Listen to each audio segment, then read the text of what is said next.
ನಮಸ್ಕಾರ ಸ್ನೇಹಿತರೆ, 14ನೇ ಶತಮಾನ ಜಪಾನಲ್ಲಿ ಯುದ್ಧದ ಸಮಯ ಎರಡು ಗುಂಪಿನವರು ಜಪಾನಲ್ಲಿ ಆಳ್ವಿಕೆ ನಡೆಸೋಕೆ ಹೋರಾಡ್ತಿರ್ಬೇಕಾದ್ರೆ ಸಾಧಾರಣ ಜನರಿಗೆ ಬದುಕೋದಕ್ಕೆ ಕಷ್ಟ ಆಗ್ತಿರುತ್ತೆ. ತಿನ್ನೋಕೆ ಊಟ ನೀರು ಇಲ್ದೆ ಬಡತನ ಅನ್ನೋದು ಆವರಿಸ್ಕೊಂಡಿರುತ್ತೆ.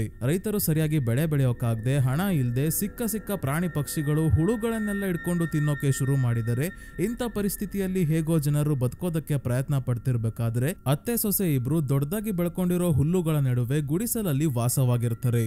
ಇವರು ಈ ಹುಲ್ಲುಗಳ ನಡುವೆ ಮನುಷ್ಯರನ್ನ ಸಾಯಿಸಿ ಅವರ ಹತ್ರ ಇರೋ ಬೆಲೆ ಬಾಳೋ ವಸ್ತುಗಳನ್ನೆಲ್ಲ ತಗೊಂಡು ಮಾರಾಟ ಮಾಡಿ ಜೀವನ ನಡೆಸ್ತಾ ಇರ್ತಾರೆ.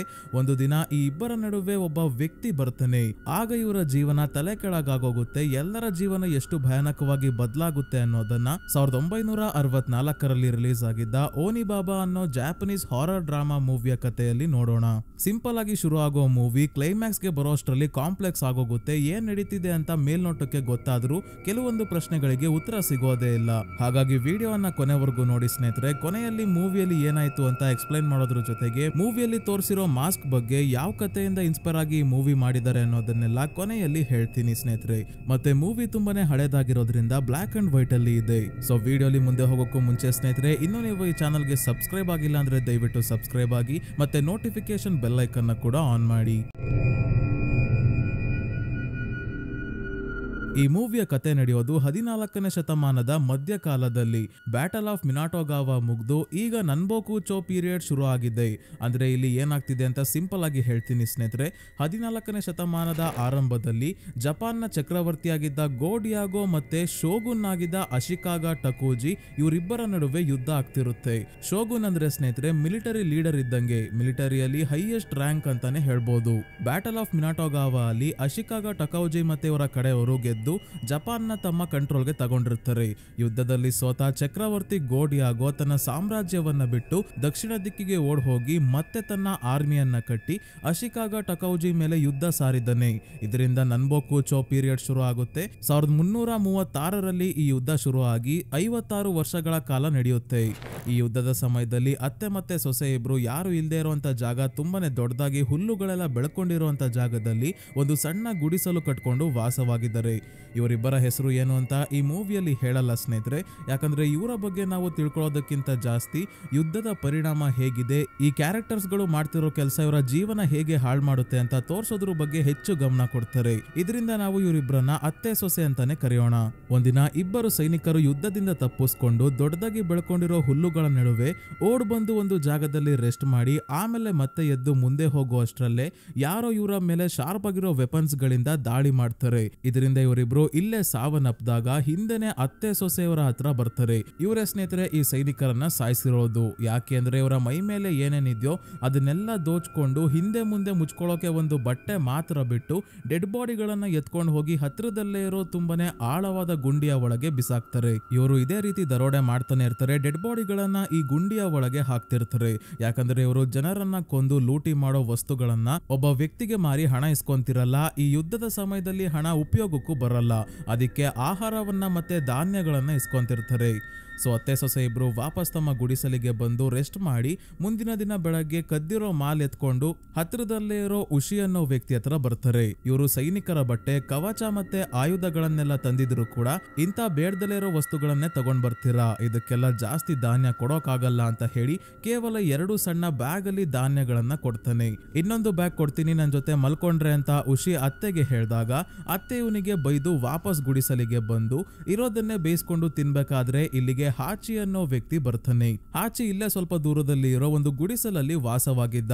ಆದ್ರೆ ಅಶಿಕಾಗಾ ಟಕೌಜಿ ಕಡೆಯವರು ಇವನು ಮತ್ತೆ ಇವನ ಸ್ನೇಹಿತನನ್ನ ತಮ್ಮ ಆರ್ಮಿಗೆ ಫೋರ್ಸ್ ಮಾಡಿ ಸೇರ್ಸ್ಕೊಂಡಿರ್ತಾರೆ. ಇವನ ಸ್ನೇಹಿತ ಬೇರೆ ಯಾರು ಅಲ್ಲ ಸ್ನೇಹಿತರೆ, ಅತ್ತೆಯ ಮಗ, ಸೊಸೆಯ ಗಂಡ. ಅತ್ತೆ ತಮ್ಮ ಮಗ ಯಾವಾಗ ವಾಪಸ್ ಬರ್ತಾನೋ ಅಂತ ತುಂಬಾನೇ ಕಾಯ್ತಾ ಇದ್ರು. ಆದ್ರೆ ಈಗ ಮಗ ಬಿಟ್ಟು ಮಗನ ಫ್ರೆಂಡ್ ಹಾಚಿ ಮಾತ್ರ ಬಂದಿದ್ದಾನೆ.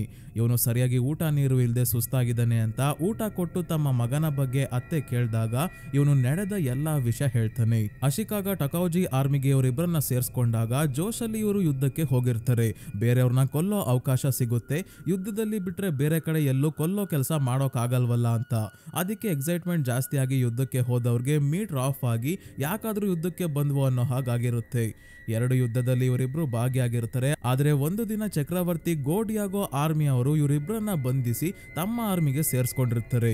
ಇದಾದ ನಂತರ ನಡೆದ ಒಂದು ಯುದ್ಧದಲ್ಲಿ ಅಶಿಕಾಗ ಟಕೌಜಿ ಆರ್ಮಿ ಅವರು ಚಕ್ರವರ್ತಿ ಗೋಡಿಯಾಗೋ ಆರ್ಮಿ ಅವ್ರನ್ನೆಲ್ಲ ಹುಡುಕಿ ಸಾಯಿಸೋಕೆ ಶುರು ಮಾಡಿದಾಗ ಹಾಚಿ ಮತ್ತೆ ಅವನ ಫ್ರೆಂಡ್ ಕೆಸರಲ್ಲಿ ಮಲಗಿ ಸತ್ತಿರೋ ಹಾಗೆ ನಟನೆ ಮಾಡ್ತಾ ಹೇಗೋ ಮಾಡಿ ತಪ್ಪಿಸ್ಕೊಂಡು ಓಡ್ ಬಂದಿರ್ತಾರೆ. ಆದ್ರೆ ಸರಿಯಾಗಿ ಊಟ ಸಿಗದೆ ಹಸಿವಾಗಿತ್ತು ಅಂತ ಫಾರ್ಮ್ ಹೌಸ್ ಗಳಿಗೆಲ್ಲ ಆಹಾರ ಕದಿಯೋಕೆ ಹೋದಾಗ ರೈತರು ಇವರಿಬ್ಬರನ್ನ ಅಟ್ಟಾಡ್ಸ್ಕೊಂಡ್ ಬಂದು ಹೊಡೆದಿರ್ತಾರೆ. ಅವರಿಂದ ಹಾಚಿಯಾಗೋ ತಪ್ಪಿಸ್ಕೊಂಡಿರ್ತಾನೆ. ಆದ್ರೆ ಅವನ ಫ್ರೆಂಡ್ ಗೆ ಹೊಡೆದು ಸಾಯಿಸ್ಬಿಟ್ಟಿರ್ತಾರೆ. ಇದನ್ನೆಲ್ಲ ಹಾಚಿ ಒಳ್ಳೆ ಫಿಲ್ಮ್ ಸ್ಟೋರಿ ಹೇಳ್ದಂಗೆ ಹೇಳ್ತಾವನಲ್ಲ, ತನ್ನ ಫ್ರೆಂಡ್ ನ ಕಳ್ಕೊಂಡಿರೋ ಫೀಲಿಂಗ್ ಇಲ್ವಲ್ಲ ಅಂತ ಅತ್ತೆ ಸೊಸೆ ಇಬ್ರು ಗರಂ ಆಗ್ತಾರೆ. ಅತ್ತೆ ಹೇಳ್ತಾರೆ, ಹೇಳ್ದೆ ಕೇಳ್ದೆ ಒಬ್ಬ ಸ್ಯಾಮುರೈ ಯೋಧ ಬಂದು ನಿನ್ನ ಮತ್ತೆ ನನ್ನ ಮಗನನ್ನ ಕರ್ಕೊಂಡು ಹೋದ. ಅವತ್ತಿನಿಂದ ನಾವು ನರಕ ಅನುಭವಿಸ್ತಾ ಇದೀವಿ. ವಿಚಿತ್ರವಾದ ವಿಷಯ ಏನಂದ್ರೆ ಕಳೆದ ವರ್ಷ ಬೇಸಿಗೆಯಲ್ಲಿ ಹಿಮಪಾತ ಮತ್ತೆ ಹಾಲಿಕಲ್ಲು ಮಳೆ ಆಗಿ ನಮ್ಮ ಬೆಳೆಗಳೆಲ್ಲ ನಾಶ ಆಗೋಯ್ತು. ನಾವು ಹೇಗೋ ಮಾಡಿ ಈಗ ಸರ್ವೈವ್ ಆಗ್ತಿದೀವಿ ಅಂತ ಹೇಳ್ತಾಳೆ. ದರೋಡೆ ಮಾಡಿ ಸರ್ವೈವ್ ಆಗ್ತಾ ಇದೀವಿ ಅಂತ ಹೇಳಲ್ಲ. ಹಾಚಿ ಕೂಡ ಯುದ್ಧ ನಡೀತಿರೋ ಜಾಗದಲ್ಲಿ ವಿಚಿತ್ರವಾದ ಘಟನೆಗಳು ನಡೀತಿರೋದ್ರ ಬಗ್ಗೆ ಹೇಳ್ತಾನೆ. ಕುದುರೆ ಕರುವಿಗೆ ಜನ್ಮ ನೀಡಿತ್ತು. ಸೂರ್ಯ ಆಕಾಶದಲ್ಲಿ ಇದ್ರು ದಿನದ ಬೆಳಕು ಮಾಯ ಆಗಿ ಕತ್ತಲೆ ಆವರಿಸ್ಕೊಂಡಿತ್ತು. ಇಡೀ ಭೂಮಿನೇ ತಲೆ ಕೆಳಗಾಗಿರೋ ಹಾಗಾಗಿದೆ. ಬೆಳೆ ಬೆಳೆಯೋ ರೈತರಿಗೆ ಊಟ ಇಲ್ದಂಗ ಆಗಿದೆ ಅಂತ ಕಲಿಯುಗದ ಅಂತ್ಯನೇ ಆಗ್ತಿರೋ ಹಾಗೆ ಎಕ್ಸ್ಪ್ಲೈನ್ ಮಾಡ್ತಾನೆ ಹಾಚಿ. ಯುದ್ಧದಿಂದ ಯಾರಿಗೂ ಊಟ ನೀರು ಸಿಗ್ದಲೆ ಸಿಕ್ಕ ಪ್ರಾಣಿ ಪಕ್ಷಿಗಳನ್ನೆಲ್ಲ ಹಿಡ್ಕೊಂಡು ತಿಂತಾ ಇದ್ದಾರೆ. ಹಾವು ಇಲಿ ಎರೆಹುಳುಗಳನ್ನ ಕೂಡ ಬಿಡ್ತಾ ಇಲ್ಲ.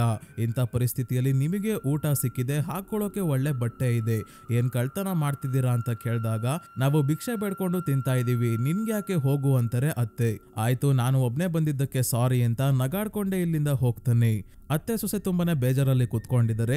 ಹಾಚಿ ಆಡ್ತಿರೋದು ನೋಡಿದ್ರೆ ಎಲ್ಲೋ ಇವನೇ ತನ್ನ ಫ್ರೆಂಡ್ ನ ರೈತರ ಹತ್ರ ಕಳ್ತನ ಮಾಡೋಕೆ ಕಳ್ಸಿದ್ದ ಅನ್ಸುತ್ತೆ. ಅದಕ್ಕೆ ಅವನನ್ನ ರೈತರು ಸಾಯಿಸಿ ಇವನು ಮಾತ್ರ ಬಚಾವಾಗಿರ್ಬೋದು. ಹಾಚಿ ನಂತರ ತನ್ನ ಗುಡಿಸಲಿನ ಹತ್ರ ಬಂದಾಗ ಹೇಗೋ ವರ್ಷಗಳು ಕಳೆದ್ರು ಇನ್ನು ಗುಡಿಸಲು ಗಟ್ಟಿಯಾಗಿ ಇದೆಯಲ್ಲ ಅಂತ ಒಳಗೆ ಬಂದು ರೆಸ್ಟ್ ಮಾಡ್ತಾನೆ. ಮುಂದಿನ ದಿನ ಕೆರೆ ಹತ್ರ ಸೊಸೆ ಬಟ್ಟೆ ಒಗಿಬೇಕಾದ್ರೆ ಹಾಚಿ ಒಂದು ಮೀನ್ ಹಿಡ್ಕೊಂಡ್ ಬಂದು ಹೇಗೋ ಇವಳಿಗೆ ಗಂಡ ಇಲ್ಲ, ಸರಿಯಾದ ಸಮಯ ಇವಳನ್ನ ಬುಟ್ಟಿಗೆ ಹಾಕೊಳ್ಳೋಕೆ ಅಂತ ಲೈನ್ ಹೊಡಿಯೋಕೆ ಬರ್ತಾನೆ. ನಿನ್ ಗಂಡ ಬೇರೆ ಇಲ್ಲ, ಆ ಮುದುಕಿ ನಿಮ್ ಅತ್ತೆ ಜೊತೆ ಬದುಕೋದು ಕಷ್ಟ ಆಗ್ತಿರ್ಬೇಕು, ಇನ್ನು ನೀನು ಹೆಂಗಾಗಿದ್ಯಾ, ಬೇಕಾದ್ರೆ ನನ್ ಜೊತೆ ಬಂದಿರು ಅಂದಾಗ ಇವಳು ಇವನಿಗೆ ಬೈತಾಳೆ. ಇದೇ ಸಮಯಕ್ಕೆ ಅತ್ತೆ ಕೂಡ ಇಲ್ಲಿಗೆ ಬಂದಾಗ ಜಾಸ್ತಿ ಮಾತಾಡ್ದಂಗೆ ಇಲ್ಲಿಂದ ಹೊಡ್ತಾನೆ ಹಾಚಿ. ಅತ್ತೆ ಸೊಸೆಗೆ ಹೇಳ್ತಾರೆ, ಅವನ ಹತ್ರ ಜಾಸ್ತಿ ಮಾತಾಡ್ಬೇಡ, ಅವನೇ ನನ್ನ ಮಗನನ್ನ ಸಾಯಿಸಿ ಬಂದಿದ್ರು ಆಶ್ಚರ್ಯ ಇಲ್ಲ, ಅದಕ್ಕೆ ನಿನಗೆ ಹತ್ರ ಆಗೋಕೆ ನೋಡ್ತಿದ್ದಾನೆ, ಹುಷಾರಾಗಿರು ಅನ್ಬೇಕಾದ್ರೆ ಇಬ್ಬರು ಸೈನಿಕರು ಹೊಡೆದಾಡ್ಕೊಂಡ್ ಬಂದು ಕೆರೆಗೆ ಬೀಳ್ತಾರೆ. ಒಬ್ಬನನ್ನ ಕಾಪಾಡೋದಾಗಿ ನಾಟಕ ಆಡ್ತಾ ಹಾಚಿ ಇವನಿಗೆ ಸ್ಪಿಯರ್ ಇಂದ ಚುಚ್ಚಿ ಸಾಯಿಸ್ತಾನೆ. ಇನ್ನೊಬ್ಬನನ್ನ ಹಿಡ್ಕೊಳ್ಳೋಕೆ ಅತ್ತೆ ಸೊಸೆಗೆ ಹೇಳ್ತಾನೆ. ಯಾಕಂದ್ರೆ ಇವನಿಗೆ ಗೊತ್ತು ಇವರು ಇದೇ ರೀತಿ ಕಳ್ತನ ದರೋಡೆ ಎಲ್ಲ ಮಾಡ್ಕೊಂಡೆ ಬದುಕ್ತಾ ಇರೋದು ಅಂತ. ಅತ್ತೆ ಸೊಸೆ ಇನ್ನೊಬ್ಬನನ್ನ ಹಿಡ್ಕೊಂಡು ನೀರಲ್ಲಿ ಮುಳುಗಿಸಿ ಸಾಯಿಸಿ ಇಬ್ಬರ ಕವಚ ಕತ್ತಿ ಎಲ್ಲ ತಗೊಂಡಾದ್ಮೇಲೆ ಉಷಿ ಹತ್ರ ಬರ್ತಾನೆ ಹಾಚಿ. ಇದೆಲ್ಲ ತುಂಬಾನೇ ಬೆಲೆ ಬಾಳೋ ವಸ್ತುಗಳಾಗಿರೋದ್ರಿಂದ ಉಷಿ 3 ಬ್ಯಾಗಲ್ಲಿ ಧಾನ್ಯಗಳನ್ನ ಮತ್ತೆ ಮಾಂಸ ಎಲ್ಲ ಕೊಡ್ತಾನೆ. ಇದಕ್ಕಿಂತ ಜಾಸ್ತಿ ಕೊಡೋಕಾಗಲ್ಲ, ರೈತರು ಬೆಳೆ ಬೆಳೆಯೋದು ಕಡಿಮೆ ಆಗ್ತಿದೆ, ಆಹಾರ ಹುಡ್ಕೋದೆ ತುಂಬಾನೇ ಕಷ್ಟ ಆಗ್ತಿದೆ ಅಂತ ಹೇಳ್ತಾನೆ ಉಷಿ. ಹಾಚಿ ಇಲ್ಲಿಂದ ಹೊರಟಾಗ ಒಬ್ಳು ಚಿಕ್ಕ ಹುಡುಗಿ ಮತ್ತೆ ಅವಳ ತಾಯಿ ಕೂಡ ತುಂಬಾನೇ ಕಷ್ಟಪಟ್ಟು ಏನನ್ನೋ ಕತ್ಕೊಂಡು ಬಂದಿದ್ದಾರೆ ಉಷಿ ಹತ್ರ ಮಾರೋಕೆ ಅಂತ.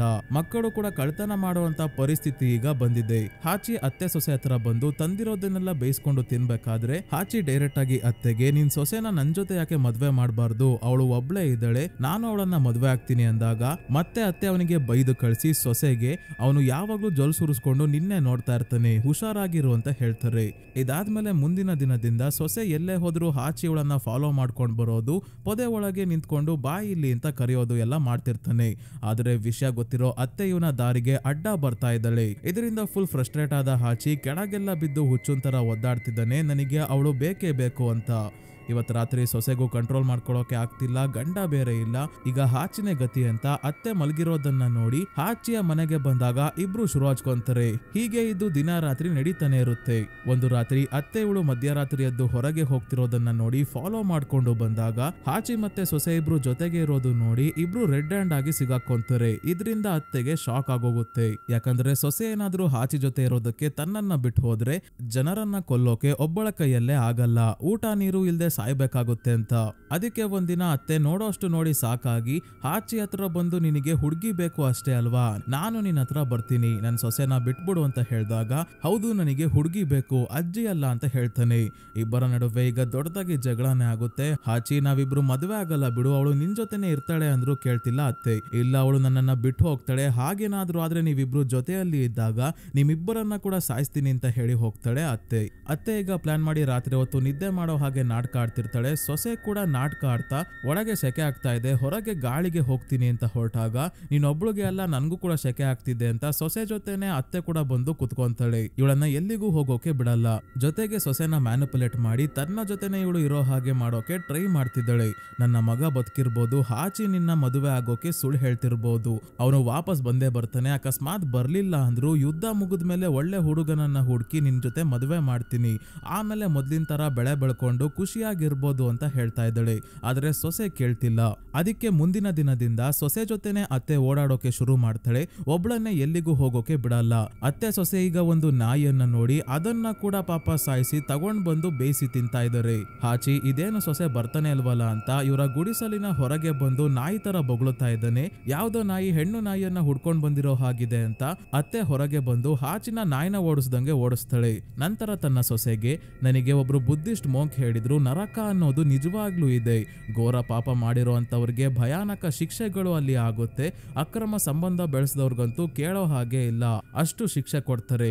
ಗಂಡ ಹೆಂಡತಿ ಮತ್ತೆ ಕಪಲ್ಸ್ ಜೊತೆ ಇರೋದು ಬೇರೆ ವಿಷಯ, ಅದೇ ಅಕ್ಕಪಕ್ಕದ ಮನೆಗೆಲ್ಲ ನುಗ್ಗಿ ಸಂಬಂಧ ಬೆಳೆಸೋರ್ನ ಆ ಬುದ್ಧ ಸುಮ್ನೆ ಬಿಡಲ್ಲ ಅಂತ ಸೊಸೆಗೆ ಹೆದರ್ಸೋಕೆ ನೋಡ್ತಾಳೆ ಅತ್ತೆ. ಇಷ್ಟೆಲ್ಲ ಹೇಳಿದ್ರು ಇವತ್ತು ರಾತ್ರಿ ಸೊಸೆ ಸತ್ ಮೇಲೆ ನರಕ ನೋಡ್ಕೊಂಡ್ರಾಯ್ತು, ಈಗ ಹಾಚಿ ಹತ್ರ ಹೋಗೋಣ ಅಂತ ತಕ್ಷಣ ಎದ್ದು ಓಡ್ತಾಳೆ. ಅತ್ತೆ ಎದೋಳೋದು ಸ್ವಲ್ಪ ಲೇಟ್ ಆಯ್ತು. ಇವಳು ಎದ್ದು ಹೋಗೋ ಅಷ್ಟರಲ್ಲಿ ಒಂದು ವಿಚಿತ್ರವಾದ ಮಾಸ್ಕ್ ಹಾಕಿರೋ ಒಬ್ಬ ಸ್ಯಾಮುರೈ ಯೋಧ ಇಲ್ಲಿಗೆ ಬರ್ತಾನೆ. ಇವನನ್ನ ನೋಡಿ ಅತ್ತೆ ಹೆದರ್ಕೊಂಡಿದ್ದಾಗ, ನನ್ನ ನೋಡಿ ಹೆದರು ಬೇಡ, ನಾನೇನು ರಾಕ್ಷಸ ಅಲ್ಲ ಮನುಷ್ಯನೇ, ಈ ಮಾಸ್ಕ್ ಹಾಕೊಳ್ಳೋಕೆ ನನ್ನದೇ ಆದ ಕಾರಣಗಳಿದಾವೆ, ಸದ್ಯಕ್ಕೆ ನಾನು ಯುದ್ಧದಿಂದ ಹೊರಗೆ ನನ್ನ ಸ್ನೇಹಿತರ ಜೊತೆ ನಡ್ಕೊಂಡ್ ಬರ್ಬೇಕಾದ್ರೆ ದಾರಿ ತಪ್ಪಿ ಈ ಜಾಗಕ್ಕೆ ಬಂದಿದ್ದೀನಿ, ಇಲ್ಲಿ ತುಂಬಾ ಹುಲ್ಲುಗಳು ಬೆಳ್ಕೊಂಡಿರೋದ್ರಿಂದ ಈ ಜಾಗದಿಂದ ಹೊರಗೆ ಹೋಗೋಕೆ ದಾರಿ ಗೊತ್ತಾಗ್ತಿಲ್ಲ, ನೀನು ಬಂದು ದಾರಿ ತೋರ್ಸು ಅಂದಾಗ ಮೊದ್ಲು ಇದಕ್ಕೆ ಇವಳು ಒಪ್ಕೊಳ್ಳೋದಿಲ್ಲ. ಆದ್ರೆ ಸ್ಯಾಮುರೈ ತನ್ನ ಕತ್ತಿಯನ್ನ ತೋರಿಸಿ ಹೆದರಿಸಿದಾಗ ಇವಳು ದಾರಿ ತೋರಿಸ್ತೀನಿ ಅಂತ ಸ್ಯಾಮುರೈನ ಕರ್ಕೊಂಡು ಹೊರಡ್ತಾಳೆ. ದಾರಿಯಲ್ಲಿ ನಡ್ಕೊಂಡು ಹೋಗ್ಬೇಕಾದ್ರೆ ನೀನು ಮಾಸ್ಕ್ ಯಾಕೆ ಹಾಕೊಂಡಿದ್ಯಾ ಅಂತ ಅತ್ತೆ ಕೇಳಿದಾಗ, ನಾನು ಭಯಾನಕವಾಗಿ ಕಾಣಿಸ್ಬೇಕು ಅಂತ ಹಾಕೊಂಡಿದ್ದೀನಿ ಅಂತಾನೆ ಸ್ಯಾಮುರೈ. ಯುದ್ಧದಲ್ಲಿ ಸೋತು ತಪ್ಪಿಸ್ಕೊಂಡ್ ಬಂದಿದ್ಯಾ, ಈಗ ಭಯಂಕರವಾಗಿ ಕಾಣಿಸ್ಕೊಂಡ್ ಏನ್ ಪ್ರಯೋಜನ ಅಂತ ಹೇಳ್ತಾಳೆ ಅತ್ತೆ. ಇದಕ್ಕೆ ಸ್ಯಾಮುರೈ, ಹೌದು ನೀನು ಹೇಳಿದ್ದು ನಿಜ, ನನ್ನ ಸ್ನೇಹಿತರು ಸಾವನ್ನಪ್ಪಿದ್ದಾರೆ, ಕೆಲವರು ನನ್ನ ಬಿಟ್ಟು ಹೋಗಿದ್ದಾರೆ, ಈಗ ಒಂಟಿಯಾಗಿ ಉಳ್ಕೊಂಡಿದ್ದೀನಿ, ನಿನಗೆ ನಾನು ಮಾಸ್ಕ್ ಯಾಕೆ ಹಾಕೊಂಡಿದ್ದೀನಿ ಅಂತ ಗೊತ್ತಾಗ್ಬೇಕು ಅಲ್ವಾ, ನಾನು ತುಂಬಾನೇ ಸುಂದರವಾಗಿದ್ದೀನಿ, ನನ್ನಷ್ಟು ಹ್ಯಾಂಡ್ಸಮ್ ಆಗಿರೋ ವ್ಯಕ್ತಿ ಊರಲ್ಲಿ ಬೇರೆ ಯಾರು ಇಲ್ಲ, ಯುದ್ಧದಲ್ಲಿ ಮುಖಕ್ಕೆ ಗಾಯ ಆಗಿ ಹಾಳಾಗಬಾರ್ದು ಅಂತ ಮಾಸ್ಕ್ ಹಾಕೊಂತೀನಿ ಅಂತ ಹೇಳ್ತಾನೆ. ಈಗ ಅತ್ತೆಗೆ ಇವನ ಸುಂದರವಾದ ಮುಖ ನೋಡ್ಬೇಕು ಅಂತ ಅನ್ಸಿ, ನಾನು ಹುಡ್ದಾಗ್ಲಿಂದ ಸುಂದರವಾಗಿರೋದು ಏನನ್ನು ನೋಡಿಲ್ಲ, ನಿನ್ನ ಮುಖ ಆದ್ರೂ ತೋರ್ಸು ಅಂದಾಗ, ನನ್ ಮುಖ ನೋಡಿದ್ರೆ ತಲೆ ಸುತ್ತಿ ಬಿದ್ದೋಗ್ತ್ಯಾ, ನನ್ ಮೇಲೆ ಪ್ರೀತಿ ಆಗ್ಬಿಡುತ್ತೆ, ಆಮೇಲೆ ಬೇಡ ನಡಿ ಅಂತ ದಾರಿ ತೋರ್ಸೋಕೆ ಹೇಳ್ತಾನೆ. ನಿನ್ನಂತ ಸ್ಯಾಮುರೈ ಕಡೆಯಿಂದಾನೆ ನನ್ನ ಮಗ ಮತ್ತೆ ತುಂಬಾನೇ ಜನ ಯುದ್ಧದಲ್ಲಿ ಸಾವನ್ನಪ್ತಾ ಇರೋದು, ನೀವು ಮಾಡಿರೋ ಕರ್ಮ ನಿಮ್ಮನ್ನ ಸುಮ್ನೆ ಬಿಡಲ್ಲ, ಅದಕ್ಕೆ ನೀನು ಈಗ ಒಂಟಿಯಾಗಿ ಅಲೆದಾಡೋ ಹಾಗಾಗಿದೆ ಅಂತ ಅತ್ತೆ ಸ್ಯಾಮುರೈಗೆ ಹೇಳ್ತಾ ಇವನನ್ನ ಡಿಸ್ಟ್ರಾಕ್ಟ್ ಮಾಡಿ ಅತ್ತೆ ಸೊಸೆ ಇಬ್ರು ಡೆಡ್ ಬಾಡಿಗಳನ್ನ ಆಳವಾದ ಗುಂಡಿ ಒಳಗೆ ಹಾಕ್ತಾರಲ್ಲ ಅಲ್ಲಿಗೆ ಕರ್ಕೊಂಡ್ ಬರ್ತಾಳೆ. ಇವಳು ಜಂಪ್ ಮಾಡಿ ಗುಂಡಿಯನ್ನ ದಾಡ್ತಾಳೆ. ಆದ್ರೆ ಹಿಂದೆನೆ ಬರ್ತಿದ್ದ ಸ್ಯಾಮುರೈಗೆ ಗುಂಡಿ ಕಾಣದೆ ಅದರ ಒಳಗೇನೆ ಬಿದ್ದೋಗ್ತಾನೆ. ಹಿಂದೆನೆ ಸ್ಯಾಮುರೈ ಹತ್ರ ಇರೋ ವಸ್ತುಗಳನ್ನೆಲ್ಲ ತಗೊಂಡ್ ಬರೋಕೆ ಗುಂಡಿಯ ಪಕ್ಕದಲ್ಲಿ ಗೂಟ ಹೊಡೆದು ಅದಕ್ಕೆ ಹಗ್ಗ ಕಟ್ಕೊಂಡು ಈ ಆಳವಾದ ಗುಂಡಿಯ ಒಳಗೆ ಇಳಿದು ಬರ್ತಾಳೆ. ಸ್ಯಾಮುರೈ ಇನ್ನೂ ಬದುಕಿದ್ದಾನೆ, ಆದ್ರೆ ಸ್ವಲ್ಪ ಹೊತ್ತಾದ್ಮೇಲೆ ಸಾವನ್ನಪ್ತಾನೆ. ಅತ್ತೆ ಇವನ ಹತ್ರ ಇರೋ ಬೆಲೆ ಬಾಳೋ ಕವಚ, ಕತ್ತಿ ಎಲ್ಲವನ್ನ ತಗೊಂಡ್ ಹೋಗೋಕೆ ಮುಂದಾಗ್ತಾಳೆ. ಮೊದ್ಲು ಮಾಸ್ಕ್ ಅನ್ನ ತೆಗೆಯೋಕೆ ಟ್ರೈ ಮಾಡ್ತಾಳೆ, ಆದ್ರೆ ಎಷ್ಟೇ ಹೇಳಿದ್ರು ಮಾಸ್ಕ್ ಇವನ ಮುಖದಿಂದ ಬರ್ತಾನೆ ಇಲ್ಲ, ಮುಖಕ್ಕೆ ಅಂಟ್ಕೊಂಡಿರೋ ಹಾಗೆ ಕಾಣ್ತಿದೆ. ಹಾಗಾಗಿ ತುಂಬಾನೇ ಜೋರಾಗಿ ಈ ಮಾಸ್ಕ್ ನ ಎಳೆದಾಗ ಅದು ಕೈಗೆ ಬರುತ್ತೆ. ಆದ್ರೆ ಸ್ಯಾಮುರೈ ತನ್ನಷ್ಟು ಸುಂದರವಾಗಿರೋ ವ್ಯಕ್ತಿ ಈ ಊರಲ್ಲೇ ಇಲ್ಲ ಅಂತ ಅಂದಿದ್ದ, ಆದ್ರೆ ಈಗ ನೋಡಿದ್ರೆ ಮುಖ ಪೂರ್ತಿ ಗಾಯ ಆಗಿದೆ, ಅದಕ್ಕೆ ಮುಖ ತೋರಿಸ್ಲಿಲ್ಲ ಅಂತ ಅತ್ತೆ ಅನ್ಕೊಂತಾಳೆ. ಆದ್ರೆ ಸತ್ಯ ಬೇರೆನೇ ಇದೆ ಸ್ನೇಹಿತರೆ, ಅದೇನು ಅಂತ ಕ್ಲೈಮ್ಯಾಕ್ಸ್ ಅಲ್ಲಿ ಗೊತ್ತಾಗುತ್ತೆ. ಇನ್ನೊಂದ್ ಕಡೆ ಹಾಚಿ ಮತ್ತೆ ಸೊಸೆ ಇಬ್ರು ರೊಮ್ಯಾನ್ಸ್ ಮಾಡ್ಕೊಂಡು ಬೆತ್ತಲೆಯಾಗಿ ಎಲ್ಲಾ ಕಡೆ ಖುಷಿಯಲ್ಲಿ ಓಡಾಡ್ತಿದ್ದಾರೆ. ಇವತ್ತು ಸಂಜೆ ಸ್ಯಾಮುರೈನ ವಸ್ತುಗಳನ್ನೆಲ್ಲ ತಗೊಂಡು ಉಷಿ ಹತ್ರ ಹೊಡ್ತಾಳೆ ಅತ್ತೆ. ಬರೋದು ಲೇಟ್ ಆಗುತ್ತೆ, ನೀನು ಊಟ ಮಾಡಿ ಮಲ್ಕೋ ಅಂತ ಹೇಳಿ. ಇದರಿಂದ ಸೊಸೆಗೆ ತುಂಬಾನೇ ಖುಷಿ ಆಗುತ್ತೆ, ರಾತ್ರಿ ಆರಾಮಾಗಿ ಹಾಚಿ ಹತ್ರ ಹೋಗ್ಬೋದು ಅಂತ. ಕತ್ತಲಾಗ್ತಿದ್ದಂಗೆ ಸೊಸೆ ಹಾಚಿಯ ಮನೆ ಕಡೆ ಓಡ್ತಾ ಇದ್ದಾಳೆ. ಆದ್ರೆ ದಾರಿಯಲ್ಲಿ ಅಡ್ಡಕ್ಕೆ ಅತ್ತೆ ಮಾಸ್ಕ್ ಹಾಕೊಂಡು ಡೀಮನ್ ತರ ನಿಂತ್ಕೊಂಡಿರೋದನ್ನ ನೋಡಿ ಯಾವ್ದೋ ರಿಯಲ್ ಡೀಮನ್ ಡೀಮನ್ ಅಂತ ಸೊಸೆ ಹೆದರ್ಕೊಂಡು ವಾಪಸ್ ಗುಡಿಸಲಿಗೆ ಓಡ್ ಬರ್ತಾಳೆ. ಅತ್ತೆ ಬೇಕು ಅಂತಾನೆ ಸೊಸೆಗೆ ಹೆದರ್ಸೋಕೆನೆ ಇವಳನ್ನ ಗುಡಿಸಲಲ್ಲೇ ಬಿಟ್ಟು ಉಷಿ ಹತ್ರ ಹೊರಟಿದ್ದು. ಈಗ ಹೆದರಿಸಿ ಆಗಿದೆ, ಮತ್ತೆ ಅವಳು ಹೋಗಲ್ಲ ಅಂತ ಉಷಿ ಹತ್ರ ಹೋಗಿ ವಸ್ತುಗಳನ್ನೆಲ್ಲ ಮಾರಿ ಮಧ್ಯರಾತ್ರಿ ವಾಪಸ್ ಬರ್ತಾಳೆ ಅತ್ತೆ. ಸೊಸೆ ಇಲ್ಲಿ ಗಡಗಡ ಅಂತ ನೆಡುಕ್ತಾ ಇದ್ದಾಳೆ. ಅತ್ತೆಗಂತೂ ತುಂಬಾನೇ ಸಂತೋಷ ಆಗ್ತಾ ಇದೆ. ಮುಂದಿನ ದಿನ ಡೀಮನ್ಗಳು ನಿಜವಾಗ್ಲೂ ಇರ್ತಾವ ಅಂತ ಸೊಸೆ ಅತ್ತೆಗೆ ಕೇಳಿದಾಗ ನರಕದಲ್ಲಿ ಇರ್ತವೆ ಅಂತ ಗೊತ್ತು, ನಾವೇನೋ ತಪ್ಪು ಮಾಡಿಲ್ಲ, ನಮ್ಮ ಹಿಂದೆ ಯಾಕೆ ಬರ್ತವೆ, ತಪ್ಪು ಮಾಡಿರೋರ ಹಿಂದೆ ಮಾತ್ರ ಡೀಮನ್ಗಳು ಬರೋದು ಅಂತ ಹೇಳ್ತಾಳೆ.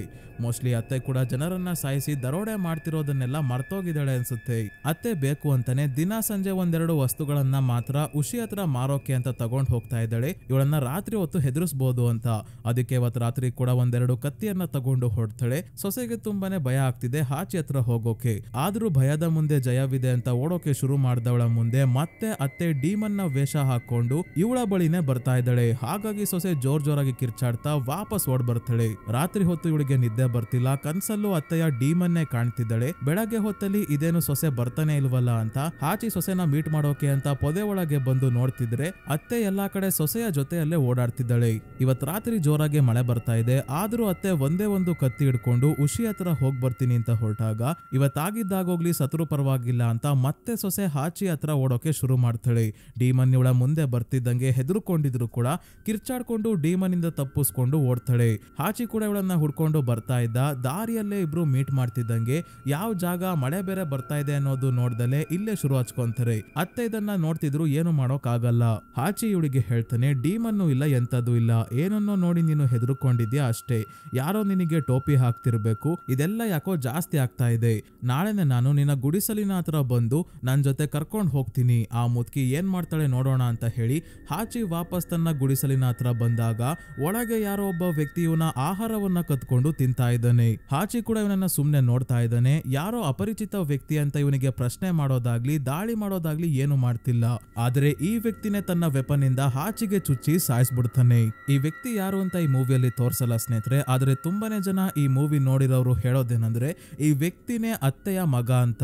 ಅತ್ತೆಯ ಮಗ ಸಾವನ್ನಪ್ಪಿರಲ್ಲ, ರೈತರು ಹೊಡೆಯೋಕೆ ಬಂದಾಗ ಇವನು ಕೂಡ ತಪ್ಪಿಸ್ಕೊಂಡಿದ್ದ ಅಂತ ಅನ್ಸುತ್ತೆ. ಈಗ ವಾಪಸ್ ಬರ್ಬೇಕಾದ್ರೆ ಹಾಚಿಯ ಮನೆಯಲ್ಲಿ ಊಟ ಇರೋದನ್ನ ನೋಡಿ ಹಸಿವು ತಾಳೋಕಾಗದೆ ಇಲ್ಲೇ ಊಟ ಮಾಡ್ತಿದ್ದ ಅಂತ ಅನ್ಸುತ್ತೆ.